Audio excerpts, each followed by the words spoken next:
In memory of Iki.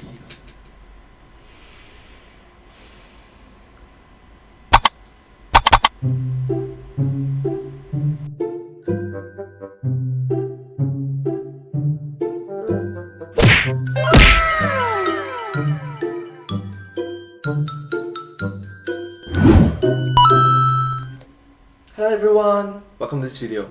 In this video, I'll be reacting to one of the early uploads from the YouTube channel, the game Theorists. This video came out in the year 2017, so I think it's around 4 years ago.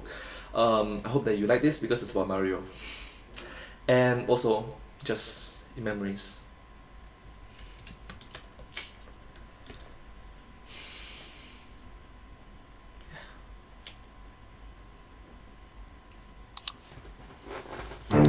Dear Nintendo, I'm doped up on hydrocodone from getting my wisdom teeth yanked out a few days ago, and I'm spewing blood all over my microphone just recording this, so let's cut the bullshit, rat. Wow! Wow! The change in pace just... that escalated quickly. A tat and pitter patter and get this episode started. I bought my Wii U to play new games so I could do videos on new titles, but it turns out that the damn thing is morphed into essentially a glorified and expensive emulator for me to play old titles from previous generations, and Super Mario Maker, but I'm not sure making... You have just got to include the... yeah, and Super Mario Maker. A near infinitely long level filled with a bunch of invincibility stars so I can commit genocide against Goombas really constitutes as good game design. Anyway, like I said, hydrocodone. Opioids!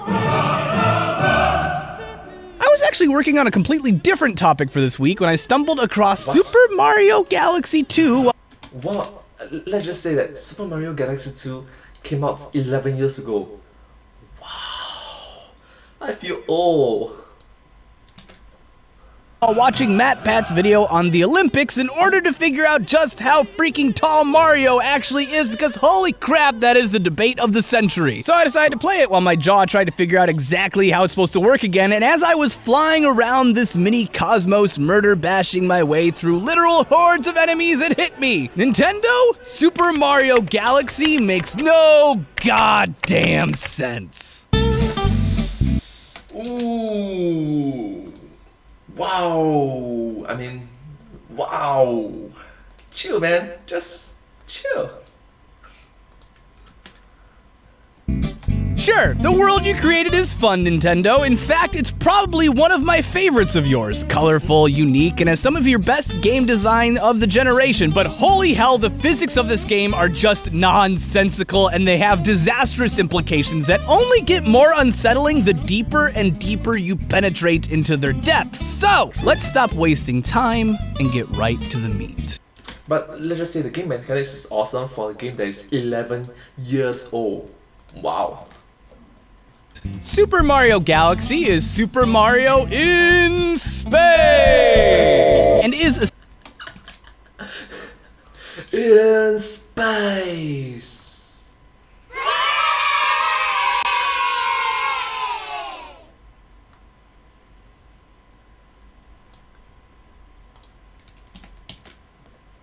essentially a loose justification to play with some really weird mechanics, which I can get behind. Mario leapfrogs from system to system, murdering everything in his path until he rescues the MacGuffin, with each little planet having its own set of rules. Fun! So before we get to the truly terrifying stuff, let's talk about some things that Super Mario Galaxy actually kinda sorta did right. And surprisingly, it's not what you'd think. While there are tons of little micro-planets peppered throughout the cosmos of Super Mario Galaxy, you actually spend more time on more or less traditional platforming sections of the game, solving puzzles, avoiding hazards, and falling into obligatory bottomless pits of despair. Somehow these platforms in space still have gravity, which is complete nonsense, right? Wrong. And in order to understand why, we're gonna absolutely have to talk about my buddy, Albert Einstein. My buddy, Albert Einstein. Yeah.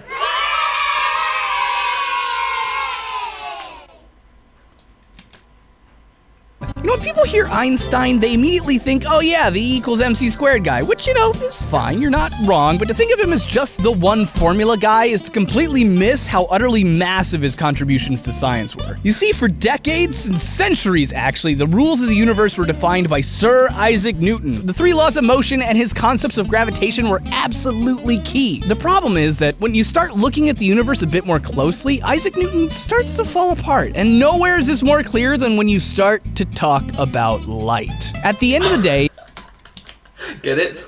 Light from the Death Note. if you had to boil Einstein down, you can say that he solved two big problems for us: gravity and light. You see, our conception of gravity, according to Sir Isaac Newton, is that it's this force that's exerted between two things of mass. Like all those "yo mama's so fat she's got her own gravitational" jokes are technically true. Your mama is so fat that she has her own gravitational pull. So do you, and so do I. Everything that exists and has mass has gravity, which is a lot Black holes fall into her gravitational pull. of weight to bear. Get it? Weight to bear? Okay, I'll just see myself out.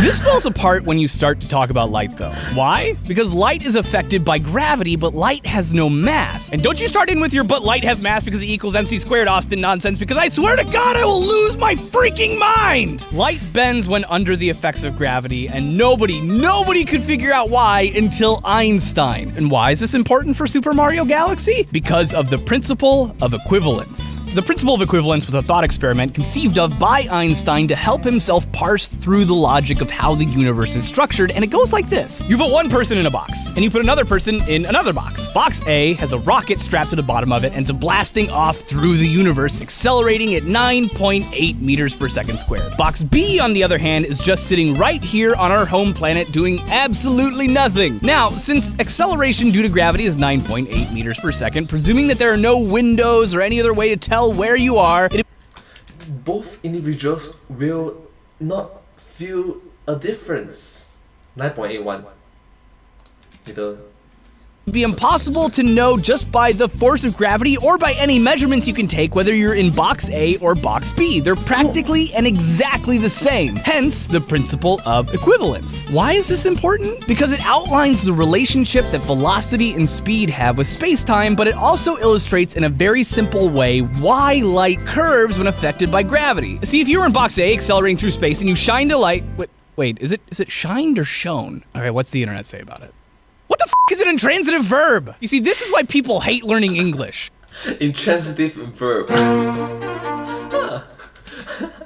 The more you know. Shine and shone. Anyway, if you flipped on a flashlight, the beam of light would travel straight because that's what light does. However, you in the box are accelerating away. Not just moving, you're moving faster because that's what acceleration means. So if you were to measure the position of a light relative to you, it would be curving downward. And since, according to this principle, both box A and box B are the same, light appears to bend in the presence of gravity, but in actuality, it's following a straight line. Mass, it seems, actually distorts time and space around it. Pretty freaking cool, and kind of a huge explosion to your way of thinking if you're trying to put it in Newtonian terms.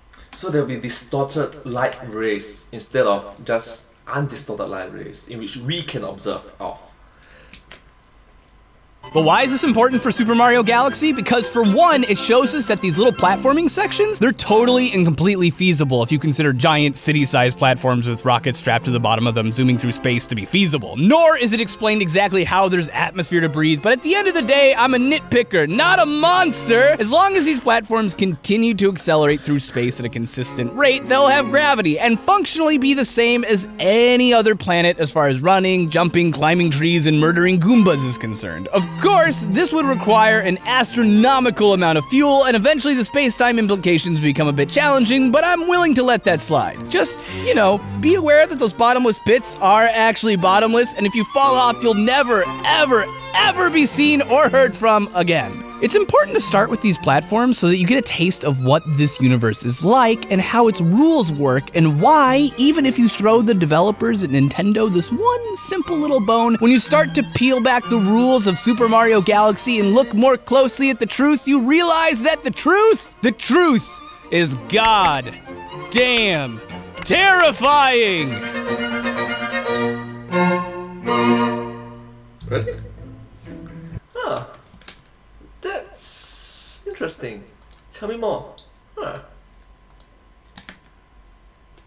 The source of this sinking terror isn't in fact the platforms that you would think make no sense at all. Nope, they come from a source you'd never ever suspect. The tiny, insignificant, even adorable little planets. And what makes these little planets so utterly mortifying? That's right, the thing we've been talking about the whole time. Gravity. As we said earlier, gravity, or the effects of gravity, can be created in one of two ways. Acceleration, which is a change of velocity over time, which utilizes inertia of anything it interacts with, or mass, which creates localized curves in space-time. While we spent the first half of the video talking about the former and the platforms, the latter, mass, is the one that we're most familiar with. It affects our everyday lives here on this planet because the Earth is, massive, and it's... Because, Earth is massive. Huge mass in relationship to our own is what allows us to do literally everything it is that we do. And what makes this so utterly, earth-shatteringly horrifying? This thing. Just look at this thing. This little planet right here. This little piece of crap. Did you know that this thing is pulling Mario down at over 33 meters per second squared? That's 3.5 times the gravity of Earth, all coming from this tiny little rock the size of a tiny house. So what, Austin, you're saying to me? So what? It's a tiny rock with a high density. What's the big deal? Not everything has to be the Earth, There's lots of space objects out there with different masses. Why do you have to be so Earth-centric all the time, you bigot? Why is it a big deal? Why is it a big deal? I'll tell you why. Won't the small planets just collide with, pull each other, as well as pull Mario? It's a big deal because of one tiny thing that can ruin your entire day. The Schwarzschild radius. The Schwarzschild radius. I'm not pronouncing right. I'm definitely not pronouncing it correctly.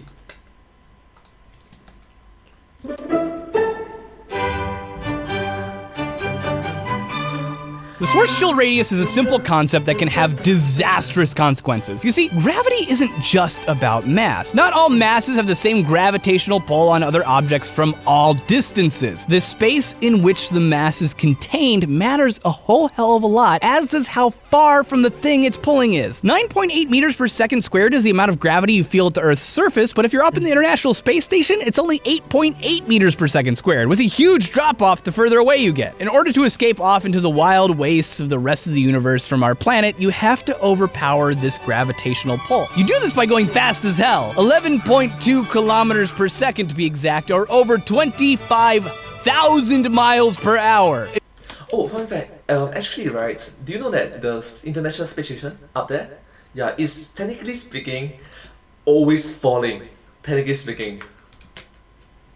If you go this fast, you'll eventually say goodbye to the Earth and be free to, suffocate out in the vast distances. Now, mass and density don't tend to affect gravitational pull as much as distance does. Like if you were to replace a sun with, say, a smaller sun that had the exact same mass, it wouldn't affect the rotation of the Earth around it. But if you get closer, things would start to get weird. Specifically, since you could get closer to the center of mass than you could to our own sun, the total escape velocity needed to leave the surface would be noticeably higher. And this is where the Schwarzschild radius starts to get ever so sinister. Imagine for an instant that you could crumple the Earth up as small as you wanted. And as it gets smaller and smaller, the faster you need to go in order to escape from the surface. And eventually, if you crumple it up small enough to approximately a little over 1/3 of an inch or 9 millimeters, guess what happens? The escape velocity reaches the speed of light. At this density, the pull of gravity is so strong that the fastest things in the universe can't escape from its surface. This space, this 9 millimeters, is the Schwarzschild radius for our planet. The space in which the mass it takes to make our planet would have to occupy in order to collapse inward on itself to form a black hole. And once this happens,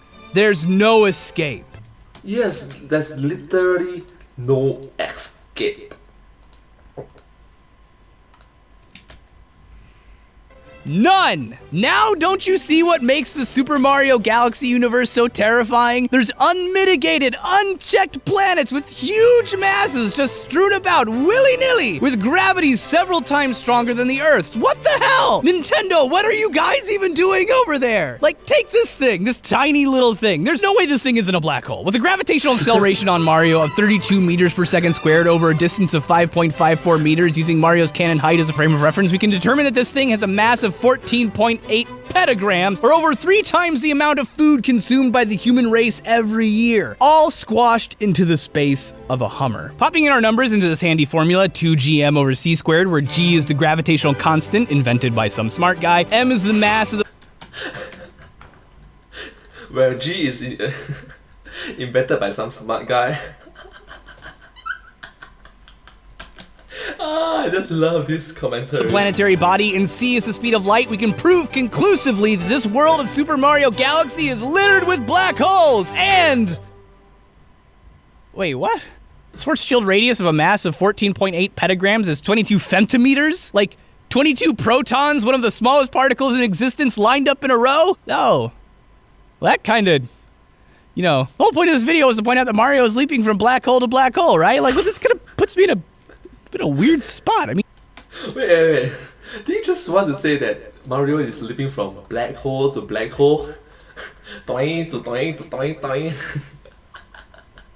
I was getting ready to yell and everything, and now I have all this bottled up energy and nowhere to put it, and I'm all stopped up. I mean, I guess I could talk about how this much mass at these densities would definitely be undergoing fusion reactions, and Mario's effectively hopping around on neutron stars, but I don't think anyone really cares about- Wait a minute! What the f*** is that thing?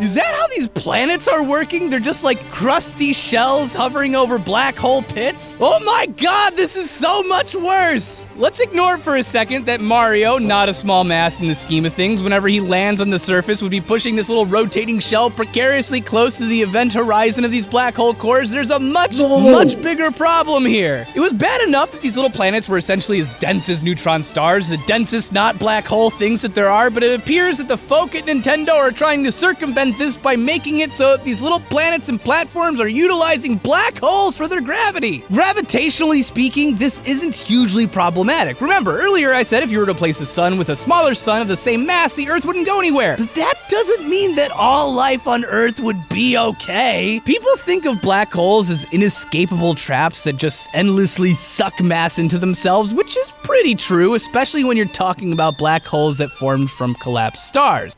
Well, isn't it true? Isn't it? But as you saw before with the Schwarzschild radius, any mass can become a black hole if you squeeze it down tightly enough. And these smaller masses are the ones that you have to watch out for because they emit a ton of what's called Hawking radiation. Theorized by Stephen Hawking, these black holes actually... Oh, Stephen Hawking, another individual who... So sorry.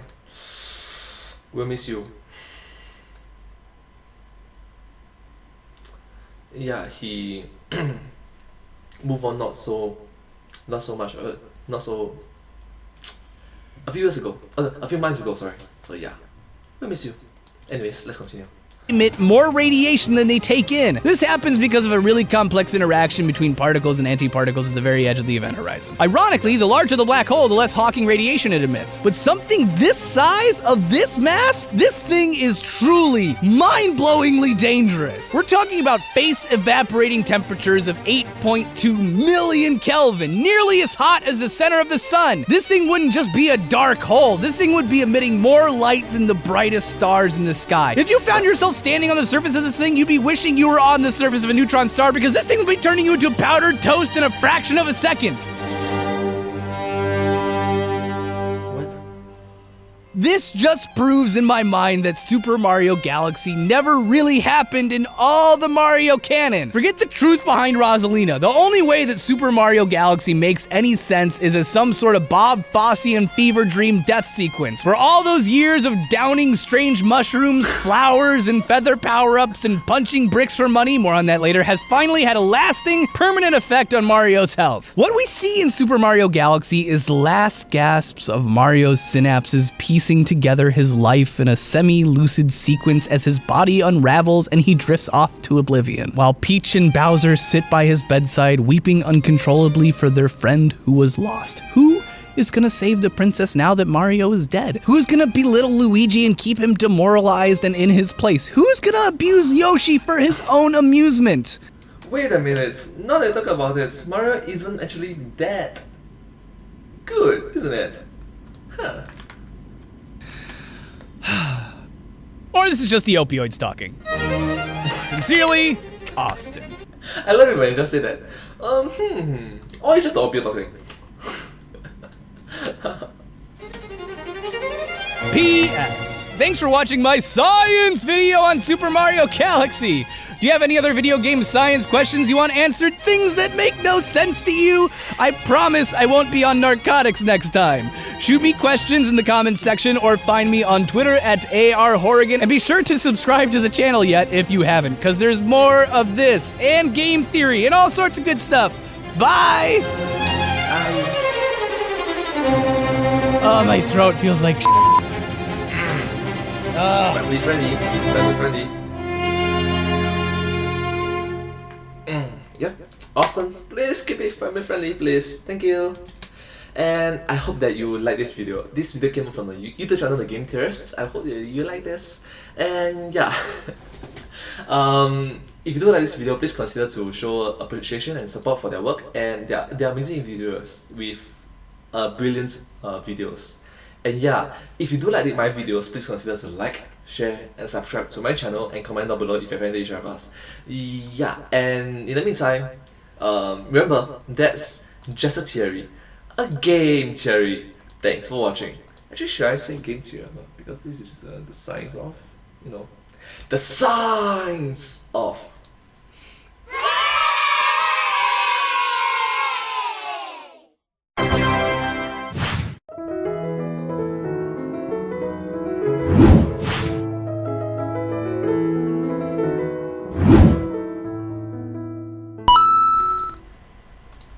Like, comment, share. Like, comment, share. Share, comment, like, subscribe. Follow. Yeah. Thank you. And show support. Thank you.